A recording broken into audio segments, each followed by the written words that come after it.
नमस्कार, स्वागत आहे तुमचं माझ्या यूट्यूब चॅनलवरती। तर आज आपण बनवणार आहोत भोपळ्याचे थालीपीठ।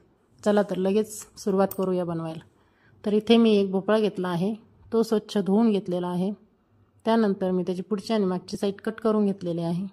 त्यानंतर भोपळा मी छान असा सोलून घेतलेला आहे। भोपळा सोलून झाल्याच्या नंतर तो आपण किसणीच्या साहाय्याने किसून घेणार आहोत। तर मी इथे एक किसणी घेतली आहे, तुमच्याकडे जी अवेलेबल असेल तुम्ही ती घेऊ शकता। माझ्याकडे ही होती, मी ही घेतलेली आहे। भोपळा छान असा आपण किसून घेणार आहोत। किसून झाल्यानंतर आपण तो पाण्यात ठेवणार आहोत, म्हणजे भोपळा काळा पडत नाही। तर भोपळा असा छान किसून झालेला आहे, काळा पण नाही पडलेला आहे। त्यानंतर आपण इथं मिक्सरचं भांडे घेणार आहोत, त्यात थोडेसे जिरे टाकणार आहोत, 4-5 हिरव्या मिरच्या टाकणार आहोत। तिखट तुम्हाला जसं पाहिजे तसं तुम्ही घेऊ शकता। लसूण घेणार आहोत, लसूण जास्तीचा घ्यायचा आहे। कोथिंबीर घेणार आहोत, याची छान अशी पेस्ट तयार करून घेणार आहोत। पाहू शकता किती छान अशी पेस्ट झालेली आहे। तर इथे एक आपण बाउल घेणार आहोत, त्या बाउलमध्ये किसलेला भोपळा आपण छान असा पिळून घेणार आहोत। त्यानंतर आपण याच्यात बेसन पीठ घालणार आहोत, 2 वाट्या बेसन पीठ, 1 वाटी गव्हाचं पीठ घेणार आहोत। छोटी वाटी घ्यायची आहे गव्हाचं पीठ, जास्तचं नाही घ्यायचं आहे। इथं मी ज्वारीचं पीठ घालते, मी बाजरीचं पीठ नाही घालत, कारण ज्वारीच्या पिठाने छान चव येते।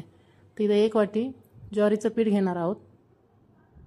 त्यानंतर याच्यात 1 टेबलस्पून मी मीठ घालणार आहे। तुम्ही मीठ तुमच्या आवडीनुसार घालू शकता। इथे मी ओवा घेतलेला आहे, तो आपण छान असा चुरगळून घेणार आहोत, म्हणजे छान चव येते ओव्याची। तर त्यानंतर आपण इथे लसूण हिरवी मिरचीची पेस्ट टाकणार आहोत आणि छान असं मिक्स करून घेणार आहोत।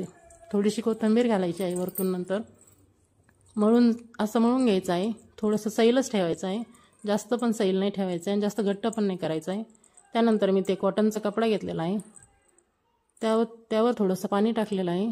मग ते थालीपीठ आपण थापून घेणार आहोत। छान असं थापून झाल्यानंतर इथं मी तवा आधीच तापायला ठेवला होता, त्याच्यावरती तेल असं छान असं लावून घ्यायचं आहे।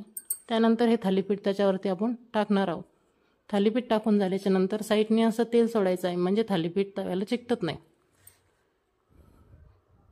त्यानंतर आपण याला पलटी करून घेणार आहोत। पाहू शकता तुम्ही छान असं थालीपीठ तयार झालेलं आहे। त्यानंतर असेच आपण सगळे थालीपीठ करून घेणार आहोत। 2 ते 3 थालीपीठ झाल्याच्या नंतर जे पहिले आपण थालीपीठ केले होते ते त्याच्यावरती टाकायचे आणि झाकण ठेवायचे, म्हणजे भोपळा आतून असा छान शिजतो, कच्चा राहत नाही आणि खायला पण छान लागतं।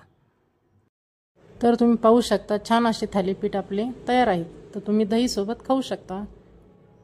आवडले असतील तर नक्की लाईक करा, शेअर करा, कमेंट करा आणि चॅनलला सबस्क्राईब करायला विसरू नका। धन्यवाद।